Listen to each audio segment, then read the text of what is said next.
gue tuh ngeliat sekeliling gue ini udah rame bang. Nah di situ tuh gue ngeliat salah satu sosok bang, putih, mukanya hancur, melotot bang ke gue. Anak ini udah ngerubuhin rumah saya. Anak ini dateng nggak ada ngucap salam, rumah saya men tebang aja kata dia. Ya nek, saya minta maaf karena kesalahan saya, gue bilang. Dan akhirnya si nenek ini bilang nggak semudah itu kata dia.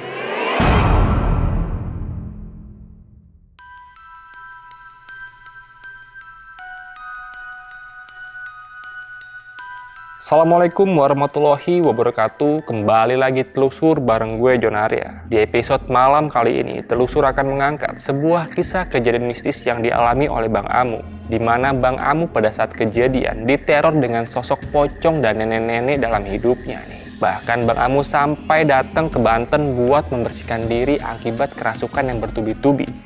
Penasaran dengan cerita seperti apa? Saksikan terus.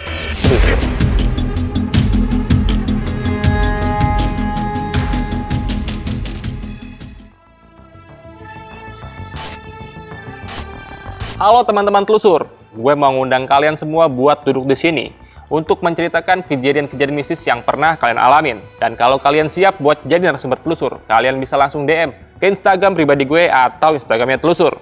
Dan jangan lupa saksikan terus Telusur.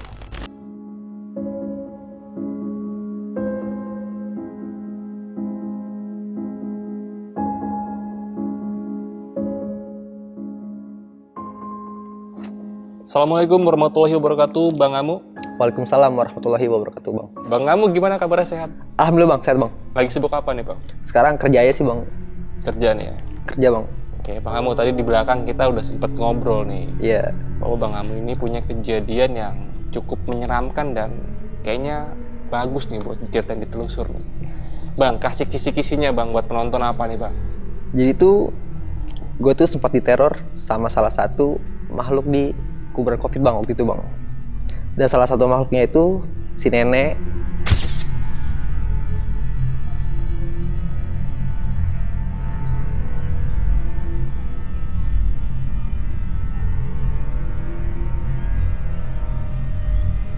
Di tahun 2021 pasca COVID bang, COVID tuh udah renggang-renggangnya lah.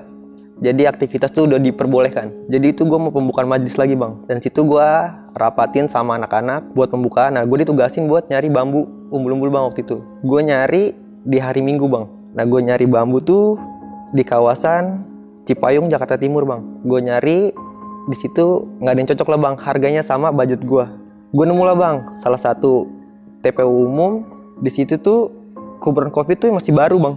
Jadi TPU umum tuh ditambahin kuburan COVID. Alpon bambu nih kata gue, wah cakep juga nih bambunya, tinggi-tinggi. Gue izin lah bang sama si penjaga TPU itu bang, Pak boleh minta bambunya nggak? Kalau nggak saya bayarin pak per satu bambu. Dan si penjaganya ini ngomong, nggak apa-apa ambil aja, cuman yang di pinggir kali, tapi jangan banyak-banyak, 10-15 aja kata dia. Gue bilang oke, gue bilang gitu bang. Gue putusin tuh sore harinya bang, gue nebang tuh bambu sekitaran jam 4:30 atau jam 5 waktu itu. Nah di situ tuh gue percaya diri banget bang, biar gue aja gitu yang nebang.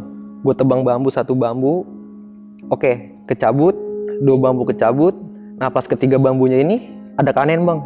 Gue bacok itu bambu, ini goloknya mental bang ke badan gue. Jadi gue bacok, dar, balik lagi bang ke badan gue. Di situ gue udah merasa aneh, kata gue. Wah kenapa nih? Dan akhirnya singkat cerita, dapatlah gue 10 bambu. Karena hari udah mau maghrib kan bang, bambu itu gue bersihin di situ bang. Itu bambu gue bersihin. Nanti malam aja nih, gue ambil nih bambu. Itu bambunya itu gue taruh situ bang. Jadi itu lokasinya itu, makamnya itu luas banget bang, kayak taman.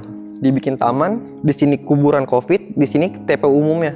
Nah gue tuh nebang bambunya tuh di pinggiran. Itu ada kali, tuh gue nebang di situ. Dan akhirnya gue bilang nih sama si penjaga ini, Pak saya nitip ini dulu, nanti malam saya ambil pak. Sekitaran jam 10, jam 11 lah. Baiklah bang, gue ke base camp bang. Ini tiba-tiba kok badan gue gak enak bang. Gue merasa kok hawanya dingin banget ini, tumben gitu. Padahal situ harinya lagi cerah-cerah aja bang. Dan akhirnya gue bilang ke bocah, anterin gue balik yuk, nggak enak banget di badan gue bilang kayak gitu. Terus kata anak, ntar aja dulu Mu, abis sisa, kata dia gitu, kita ngopi-ngopi dulu. Nah gue tetap kekeh bang, anterin gue balik, badan gue nggak enak banget ini, gue bilang kayak gitu. Sampai lah gue bang di rumah, dianterin tuh sama teman gue. Nah di rumah ini badan gue tuh panas dingin bang, padahal tuh gue udah pakai kipas angin. Gue keringatan terus nih. Singkat cerita malam lah, niatan gue tuh gue balik lagi bang ke base camp. Niatan gue, karena di situ gue udah nggak kuat, udah pusing kepala gue. Akhirnya mama gue mutusin, yuk kita ke puskesmas, kata dia. Kita cek. Nah dibawa bang gue ke puskesmas nih sama mama gue. Dicek lah sama dokter.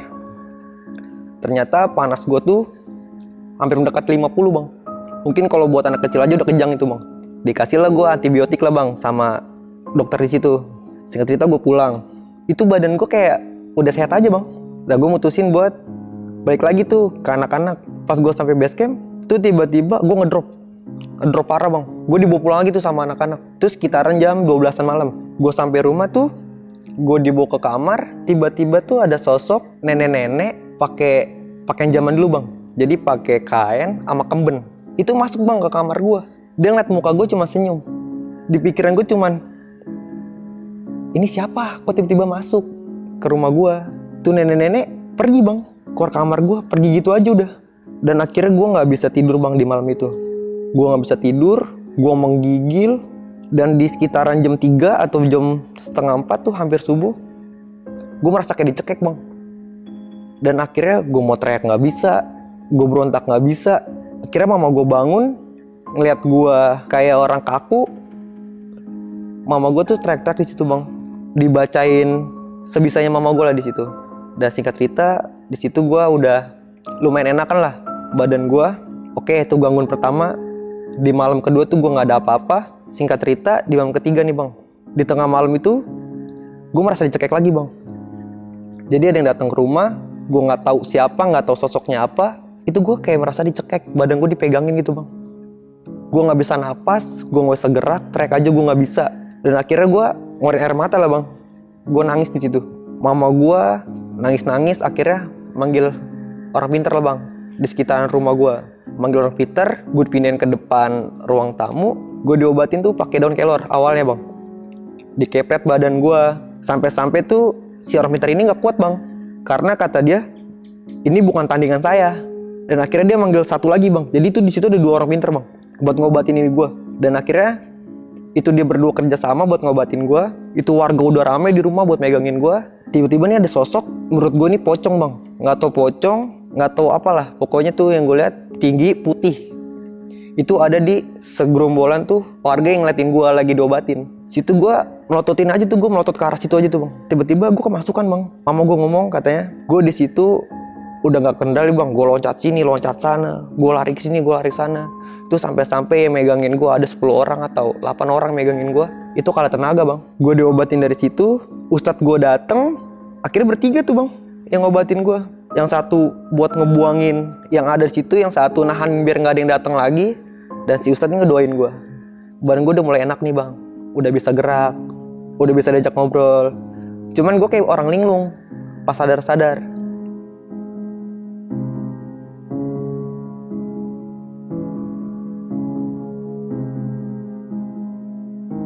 Dan akhirnya gue dibawalah ke rumah sakit tuh bang. Gue dibawa ke rumah sakit, ditanya lah ke dokter, panas gue normal, tensi gue normal bang. Itu dokter tuh sampai heran, kok ini anak nggak ada penyakitnya gitu bang. Dan akhirnya gue dibawa pulang lagi ke rumah. Gue minta air bang sama guru gue, guru pengajian. Ternyata tuh nggak mempan juga bang. Nah di malam keempat, tiba-tiba tuh ada sosok gede datang masuk ke kamar gue, ngeliatin gue bang. Gue ditatap sama dia semalaman. Di situ gue sama sekali nggak bisa tidur. Gue merasa diganggu. Dan akhirnya nih si orang gede ini kayak mau ngebawa gue bang. Gue tuh mau dibawa ke satu tempat, tapi guanya tuh kayak ditahan sama di badan gue. Udah lu di sini aja, jangan ikut dia. Si orang gedenya ini pergi, gue baru bisa tidur bang di malam itu. Nah singkat cerita, di malam ke-6 itu yang datang ke rumah gue banyak bang, nggak satu sosok. Si pocong itu datang lagi bang. Si pocong yang pertama kali gue lihat itu datang, si nenek-nenek itu datang lagi. Itu gue di kasur itu kayak dibultin sama makhluk bang. Jadi tuh kayak gue tuh mau dibawa. Gue di situ kerasukan lah bang di kamar. Kerasukan yang ada di badan gue. Jadi tuh gue kayak ngelawan gitu bang di situ. Dan akhirnya dipanggil lah tuh orang-orang pinter bang. Dipanggil orang pinter. Saudara gue pada datang, udah rame lah rumah tuh. Di situ gue udah nggak sadar bang. Nah pas gue udah sadar, mama gue cerita ke gue bang. Tadi tuh Amu itu kemasukanmu, cuman nggak tahu itu siapa yang datang.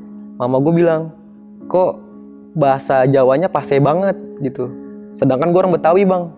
Lu ngerti dari mana? Gini. Ya gue jawab dong, kamu nggak tahu mak. Bilang gitu.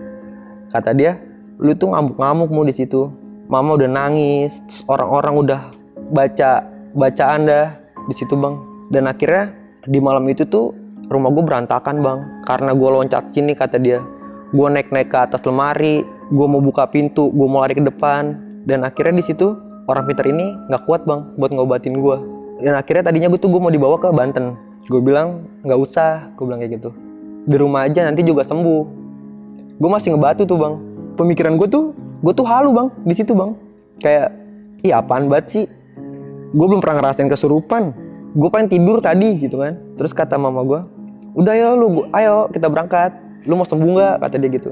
Udah nanti juga sembuh. Nah singkat cerita di hari ke-7 gue ngamuk lagi bang kata mama gue. Gue ngamuk lagi, diem aja gitu tapi gue berontak. Kayak mau ngelepasin iketan gue nih. Gue kayak diikat, gue berontak kata mama gue. Di situ mama gue manggil lagi orang pintar. Dan akhirnya gue dikepretin tuh bang. Pakai daun keror lagi. Gue dikepretin. Alhamdulillahnya tuh gue sadar tuh bang. Gue sadar. Terus mama gue ngomong, udah mu, ayo kita berangkat. Ayo kita berangkat ke kampung, kata dia gitu. Dan akhirnya gue putusin, udahlah kita berangkatlah ke Banten. Banten ini kampungnya bokap tiri gue bang. Berangkatlah gue ke Banten. Diobatin lah gue bang di Banten. Nah sampai di Banten ini gue diajak ke rumah salah satu petua situ bang. Nah sesampai gue di rumah petua itu, awal gue ditanya kenapa, kata gitu. Awalnya tuh mama gue bilang, ini anak aneh, kata gitu. Nggak sakit tapi kayak orang sakit.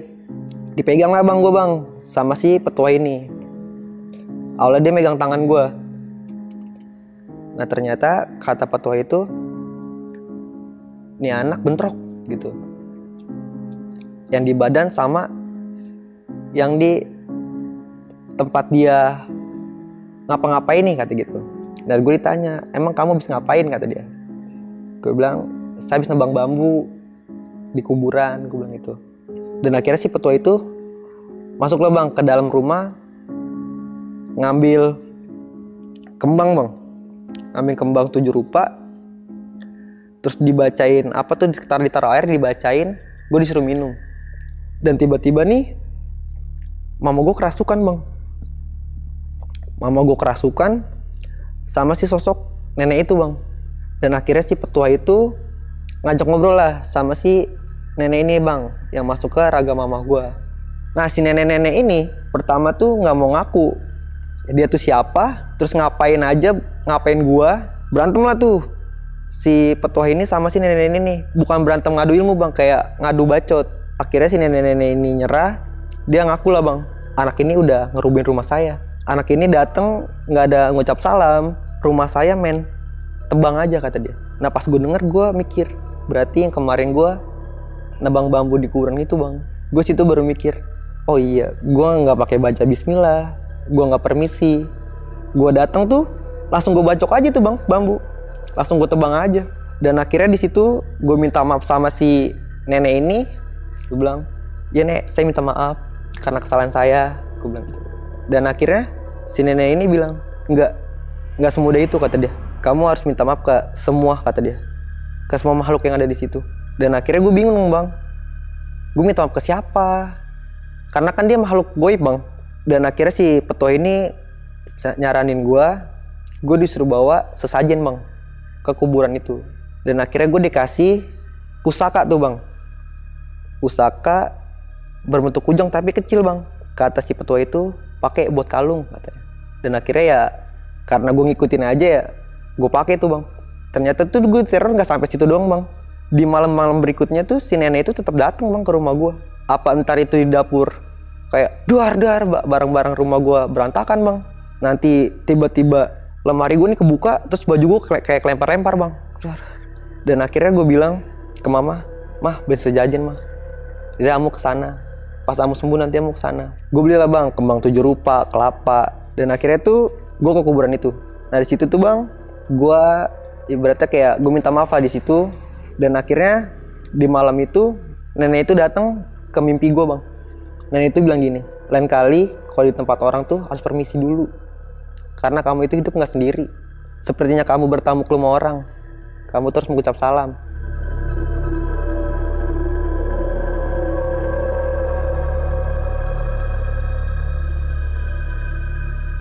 Itu akhirnya di malam itu tuh gue kira tuh kelar bang. Gue kira tuh sampai di situ. Ternyata tuh si sosok nenek itu kayak masih nggak terima aja gitu bang. Karena kan rumahnya dia udah gue tebang bang waktu itu. Dan akhirnya gue dibawa lagi bang ke Banten. Dan kata si kakek ini, kamu cari ayam cemani. Gue bingung bang, ayam cemani di mana? Dan akhirnya gue cari-cari itu ayam, temulah bang. Nyata tuh ayamnya minta dibekakak bang. Itu ayam dibekakak, gue disuruh taruh di bambu yang gue tebang itu, pohon bambu yang gue tebang itu. Terus gue taruh, terus gue dikasih bacaan. Pokoknya bacaannya kurang lebih tuh pakai bacaan orang Jawa gitu bang. Tapi gue nggak ngerti lah bang. Dan akhirnya gue ke kuburan lagi tuh bang, bawa si ayam cemani ini bang. Nah pas gue bawa si ayam cemani ini bang, tuh tiba-tiba angin tuh gede bang. Dan gue lihat kiri kanan tuh bang. Karena gue takut ketibaan pohon kan. Pas gue ngeliat ke kali tuh kayak ada sosok pocong bang, goyang gitu bang, ngeliatin gue. Nah sosoknya ini mukanya hancur bang, kayaknya lusuh, serem banget bang. Gue liatin, lama-lama gue liatin si pocong ini lama-lama hilang bang. Gue taruh tuh ayam cemani di pohon itu. Nah singkat cerita nih, gue pulang nih bang. Di malam harinya ini gue didatangi 2 sosok bang. Kuntilanak bisa dibilang bang, karena gue ngeliatin dia pakai dress putih panjang di samping lemari gue, dan satu tuh ada atas lemari gue bang. Itu sosoknya kayak pocong sambil duduk gitu bang, kecang-kucang kakinya. Nah si kuntilanak ini nih kayak sambil ketawa bang. Itu tawanya melengking banget, kayak nih.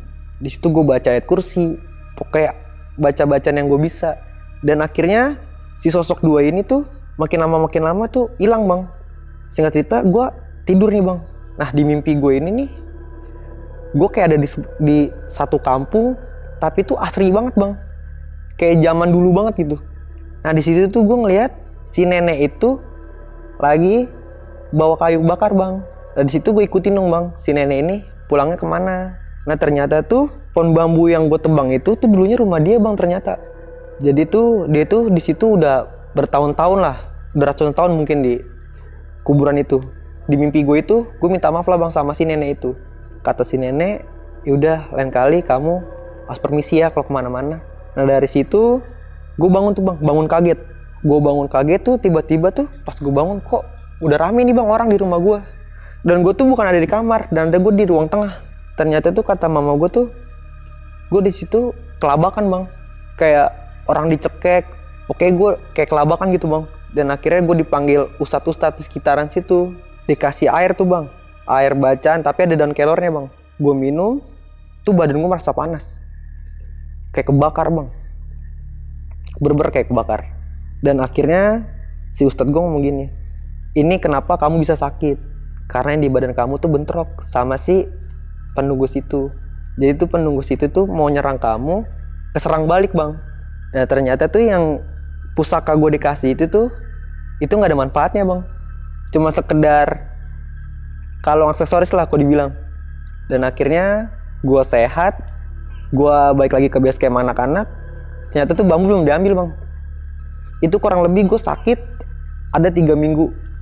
Nah di malamnya tuh bang, jam 11-an lah, gue ngambil bambu tuh.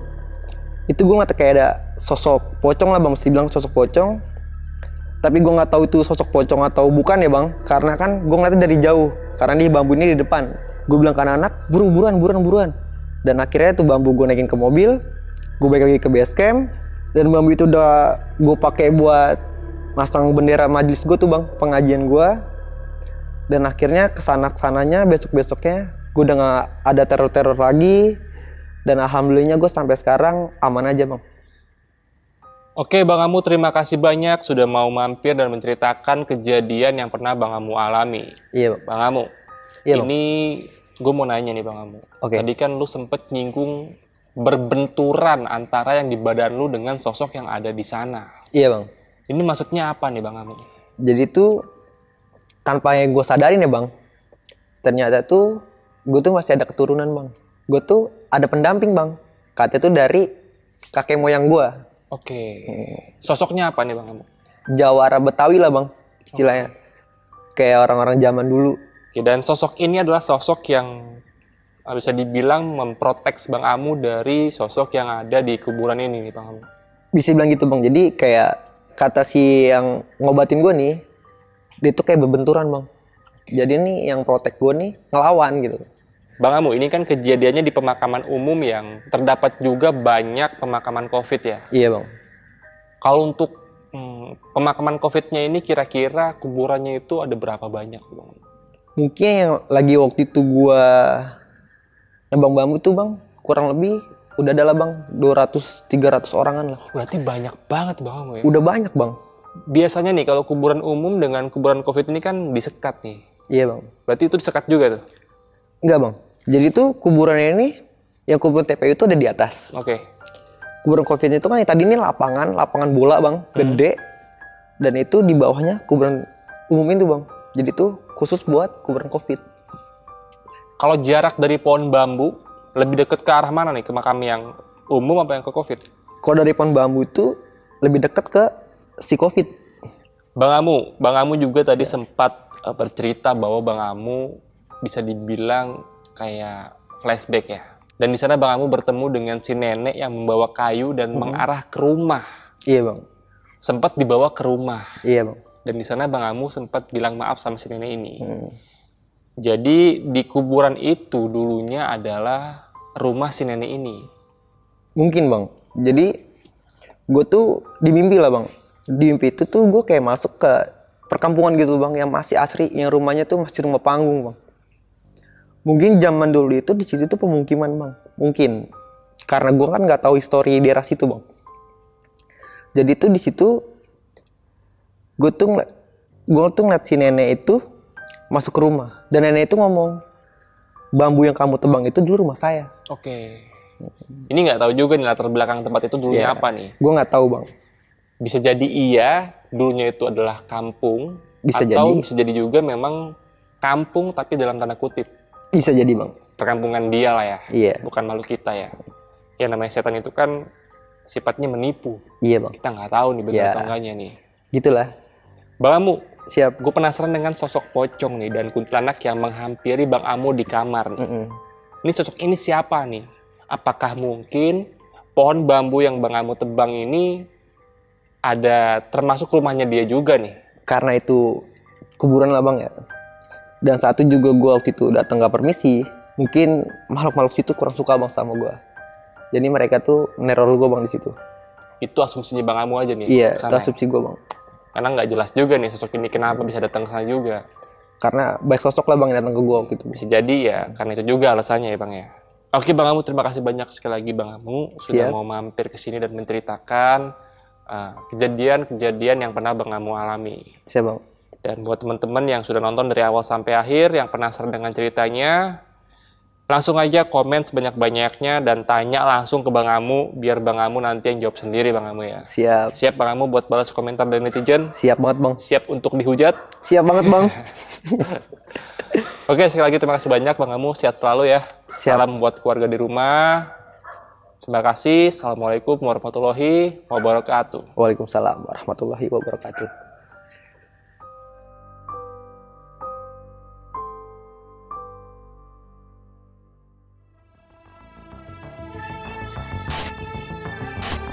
Halo teman-teman telusur, gue mau ngundang kalian semua buat duduk di sini untuk menceritakan kejadian-kejadian mistis yang pernah kalian alamin. Dan kalau kalian siap buat jadi narasumber telusur, kalian bisa langsung DM ke Instagram pribadi gue atau Instagramnya Telusur. Dan jangan lupa saksikan terus Telusur.